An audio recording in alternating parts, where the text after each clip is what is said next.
Hello and welcome to another episode of Inside the Ropes with Coach Mario. Coach Mario, owner and head coach of Warriors Pride Boxing Academy here in Miami, Florida. Good afternoon, guys. It's Saturday, fight night. Sander Sayas is fighting tonight. It's a good card coming up.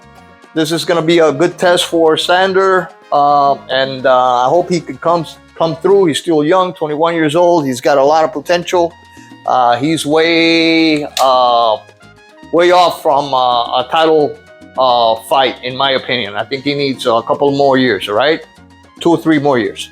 But anyway, guys, today we're going to talk a little bit about the upcoming fight between Subriel Matias and Liam Paro'S. It's a fight that is going to happen next Saturday, 1 week from now. 1 week from today, that day I will be traveling to Homestead, Florida, which is not far from where I live. It's maybe half an hour, 35 minutes, some shit like that.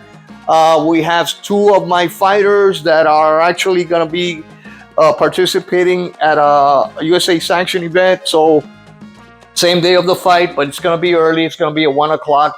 2 of my fighters, Andrew Finlay and AJ Jimenez, will be fighting at 100 and the junior welterweight division. Both of them weigh the same. So wish them luck, guys. You know, we've trained very hard. We have actually practiced a lot of technique, a lot of drills, so they are ready.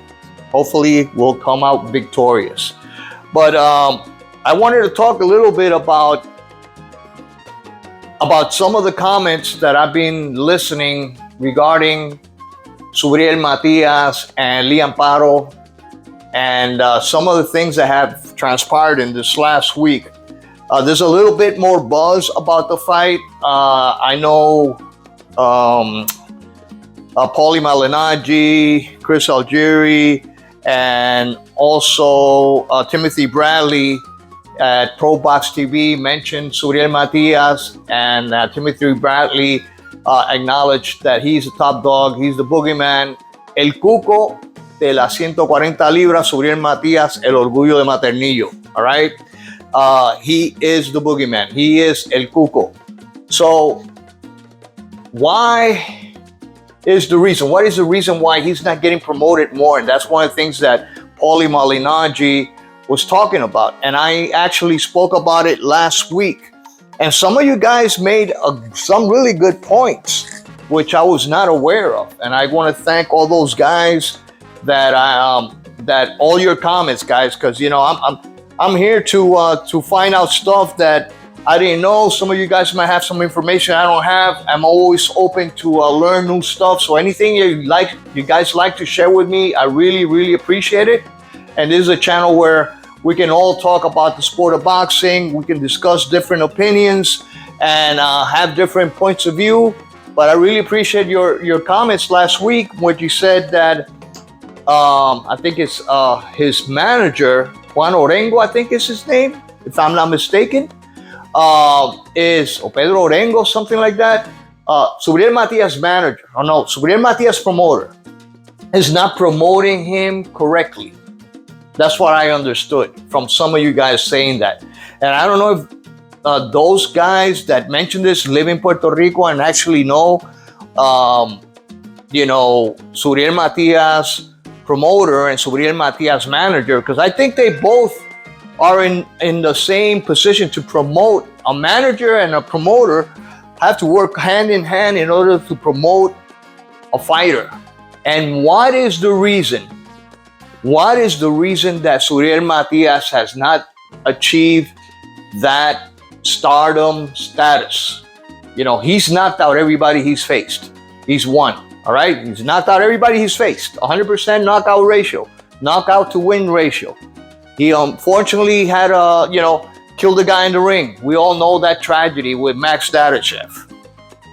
What is the reason he's not being promoted correctly? And I mentioned last week that it might be some kind of prejudice, but I think it might be more than that, because like you guys mentioned, if his own promoter, Orengo from Fresh Promotions, and his own manager are not helping him with a promotional aspect. And I have not seen, some guy said, no, he's been promoted very well, blah, blah, blah. Eddie Hearn talks about him. Guys, it's not only that. Where are the news conferences? I mean, you see some of these fights that are taking place. You saw Sander Sayas, who's not even a champion. He had a news conference, a press conference with his opponent. Where is a face-off? Why isn't Eddie Hearn having some type of a face-off between Liam Paro and Subriel Matias talking about the fight? Even if it's, done in Zoom. One training in Mexico, one training in Australia. I don't know where Liam Paro is training at now. Maybe he's here in South Florida. I don't know where he's training at. But we need to talk to some of these people that are in charge of promoting Subriel Matias and demand to see more of him. And that is the reason why he's not being marketed the correct way, and a lot of people around the world are not seeing what a great fighter he is.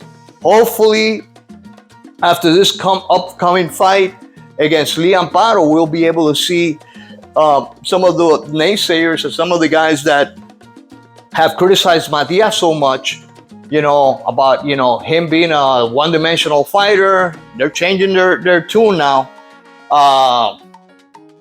One-dimensional fighter, that he gets hit a lot, blah, blah, blah. Hopefully, we'll be able to see those guys change their opinion and promote Subriel Matias, who is an unbelievable force of nature.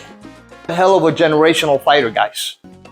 Matias is different than everybody else. He's got his own style. His combinations are combinations that you don't expect. It's not just your typical, 1-2, or, your double lead hook, to the body, to the head, and then the cross. None of these other stuff. He throws some weird combinations, but they all seem to have an intelligence behind it. This guy's he downloads information first 3, 4, 5 minutes, 2, 3 rounds of the fight.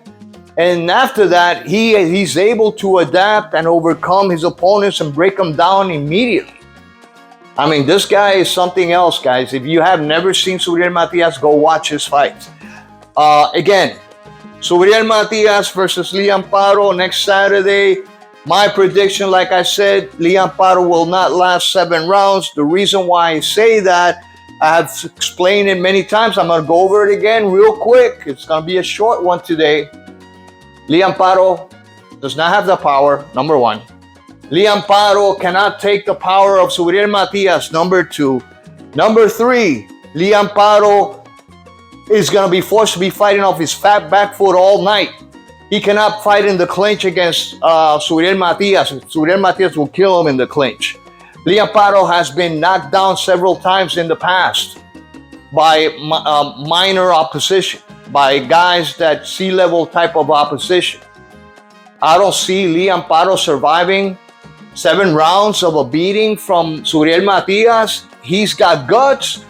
He is somebody that should be admired for stepping inside the ring against a monster like Subriel Matias, where other so-called, elite champions, will not dare to even mention Subriel Matias' name. All right, for those reasons, I'm picking Subriel Matias to destroy Liam Paro, and in front of his own people in Manatí, Puerto Rico, inside of 7 rounds. I said that. And as the fight grows closer and the days to the fight are getting closer and closer, I'm leaning to, Subriel Matias could shock everybody by stopping this guy in 1 or 2 rounds. I mean, you imagine that? He might say, you know what, I'm going to show the whole world what I'm capable of. And if Liam Paro tries to trade with Subriel Matias, I don't see any way that Liam Paro can beat Subriel Matias. Really, I don't see it. It could happen, guys. More surprises and upsets have happened in boxing that I can remember. I'm not infallible. The experts are not infallible. We all make mistakes. But I'm telling you, I don't see Liam Paro. I don't see his style. He's not the guy that I think is going to be able to take the punishment from Matias, move around, throw combinations, use his timing against Subriel Matias, frustrate him, use angles. I don't see it, guys. I think that we could all be in one hell of a surprise, even myself, that Subriel Matias will destroy this guy in 1 or 2 rounds. You imagine if that happens? The first 3 rounds, 1 or 2 rounds, destroying Liam Paro, stopping him, you're knocking him flat out. Wow. Talk about, one way of making a statement for Subriel Matias. This would be it. This would be a statement and a message to everybody at 140 pounds that this guy is the real champion, the top dog at 140 pounds. All right, guys, please tell me what you think regarding your prediction. Your opinion matters to me 100%. I appreciate all those guys that support the channel, that have been following my channel, week after week. I appreciate all those prayers for me and my health. I'm going to tell you guys something. Please like, share, and subscribe, guys. A lot of you guys are watching, but not subscribing. All right, let's get to that number, that 2,000 sub number. I really appreciate your support. But I guess this is all for now. Getting ready for the fights tonight. This is Coach Mario, owner, head coach of Warriors Pride Boxing Academy, saying hasta la vista. God bless you all, and peace.